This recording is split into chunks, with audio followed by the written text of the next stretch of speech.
A child is stolen in blood and fire. Years later, he returns as a man who knows no fear, no mercy, and no clear home. This is the story of a son shaped by violence, raised by enemies, and driven to build an empire in a land ruled by hate. Texas in the 1800s was not a place for weak hearts. It was a wide land of dust, heat, and danger. There were no clear laws, no safe borders, and no mercy for mistakes. Families fought over land, cattle, and pride. Old grudges passed from fathers to sons, turning small conflicts into long blood feuds. In this world, survival came before justice, and power was taken, not given. Every day carried the threat of death. Armed men guarded their land like kingdoms. Neighbors could become enemies overnight. A single insult could start a war that lasted generations. Violence was not rare. It was normal.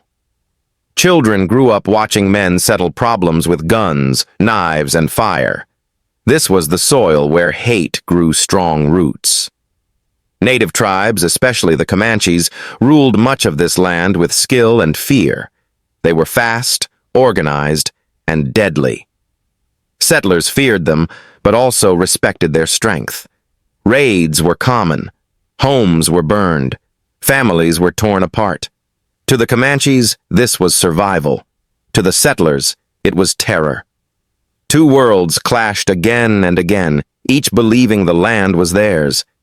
In this brutal setting, identity mattered. You were judged by your name, your family, and your past. Once marked as an enemy, there was no escape. Forgiveness was seen as weakness. Revenge was seen as duty. This constant cycle of violence shaped every life it touched. It was in this harsh and unforgiving Texas that one family tried to hold its ground. They believed power was the only shield. They believed fear was the best weapon. And without knowing it, they were about to lose a child to the very violence they trusted to protect them. That loss would not end the feud. It would create something far more dangerous. The attack came without warning. One moment, the boy was safe inside his family's world, and the next, everything was burning. Screams filled the air. Gunshots echoed across the land. In the chaos, the child was taken, pulled away from his bloodline and thrown into a future no one could imagine. His old life ended that day, not with a goodbye, but with fear and fire. Among the Comanches, survival was learned fast or not at all. The boy was no longer a son of settlers. He was a captive, a stranger, a test. Weakness was not allowed. Crying brought punishment. Fear brought pain.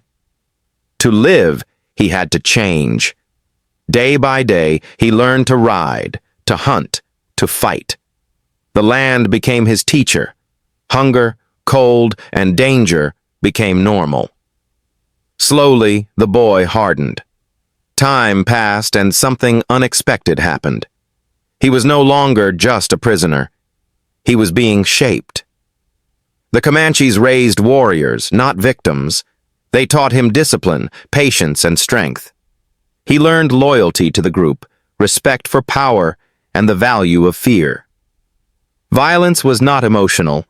It was practical. You strike first. You strike hard. You survive. But inside him, two identities began to grow. He remembered his past, his family, his stolen name. At the same time, this new world gave him skills his old life never could. He was learning how to command respect without words, how to read danger before it arrived, and how to live without mercy. These lessons would stay with him forever. The boy grew into a man under open skies and constant threat. He did not belong fully to the Comanches, yet he no longer belonged to the settlers either. He was becoming something new, someone shaped by both worlds, but owned by neither. And when the time came for him to return, he would not come back as a lost child. He would return as a weapon, sharpened by years of survival, ready to face a land that no longer knew him. When he finally returned, Texas did not welcome him. The land looked familiar, but it no longer felt like home. Towns had grown, faces had changed, and the boy who was taken was now a stranger in his own bloodline. People saw his silence, his hard stare, and the way he carried himself. They sensed danger, even if they could not name it. His family struggled to understand him. They expected a broken child, grateful and weak.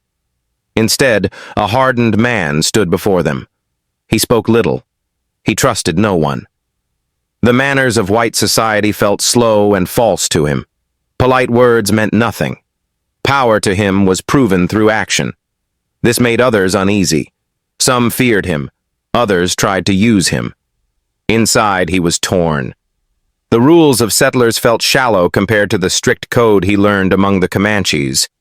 Yet his blood pulled him back into family matters. Old enemies still waited. Old feuds still burned. The land his family claimed was surrounded by rivals who smelled weakness. And weakness was something he refused to show. Violence followed him like a shadow. Where others argued, he acted. Where others hesitated, he struck.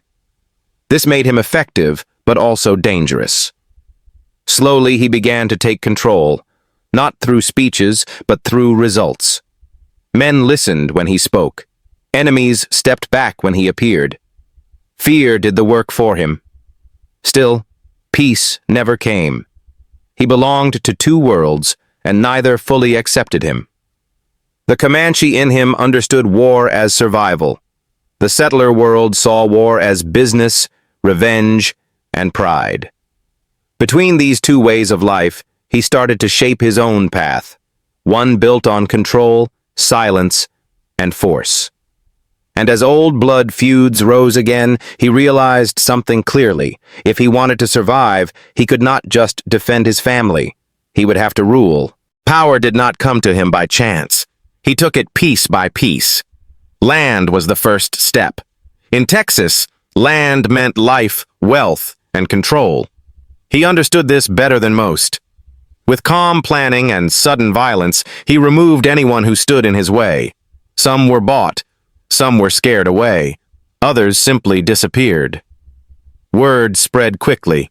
This was not a man to challenge. He built his empire on fear and order. Workers obeyed because they were paid well and punished fast.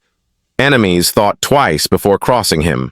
He did not waste time on long talks or empty threats. One strong move was enough. His past among the Comanches taught him that respect is earned through strength, not promises. This made his rule harsh but effective. Old family feuds now worked in his favor.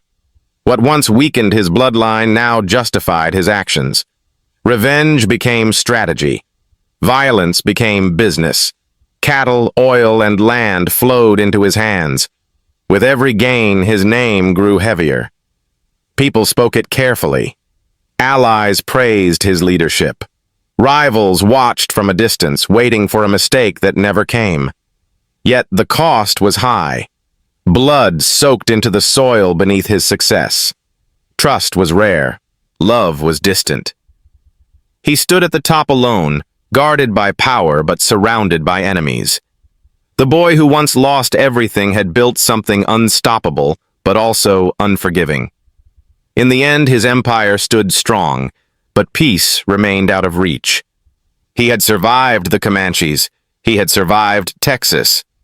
But the question remained, could a man raised by war ever escape it?